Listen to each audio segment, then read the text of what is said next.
দল বিদায় নিলেও মুস্তাফিজ, সাইফ, তাসকিন এই তিনজন নিজেদেরকে নিংড়ে দিয়েছেন। বাকিরা কেন তাদের মতো নন? সুপার ফোর শেষে ব্যর্থতা দিয়ে শেষ করলো বাংলাদেশ।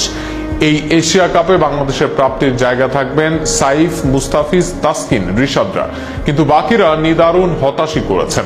অন্যদের সঙ্গে এই তিনের ব্যবধান কোথায়? কেন পারছে না বাংলাদেশ দল? সবকিছু নিয়ে বিস্তারিত থাকছে প্রতিবেদনে, যেখানে হৃদয়, ইমনরা যে শটে আউট হয়েছেন এত বছর ক্রিকেট খেলার পর, এমন কিছুর জন্য তো প্রকাশ্য শাস্তির দরকার তাদের। বড় মঞ্চে বাংলাদেশের বোলারদের প্রশংসা করা হয়, বিশেষ করে ফিজ, তাসকিনদের আলাদা মূল্যায়ন করা হয়। রিশাদ হোসেনকে নিয়েও সেই আলাপটা হয় ইদানিং। কেন হয় যেটা এই টুর্নামেন্টে প্রমাণ করেন তারা।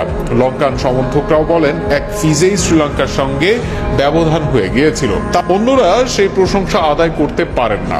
দ্বিপাক্ষিক সিরিজে 10 বলে এক ছক্কা হাঁকানো জাকের পুরো আসরে ছক্কা হাঁকাতে পারেননি। ম্যাচের আগে বলেছিলেন শুধু ছক্কা সব নয়, ক্রিকেটে অনেক কিছুই থাকে, কিন্তু লেগে সরে এসে অফ স্ট্যাম্পের বাইরের বলে টাইমিংহীন ফিল্ডার বরাবর শট খেলে আউট হওয়া, এটা বা ক্রিকেটের কোন শিক্ষার আওতাধীন?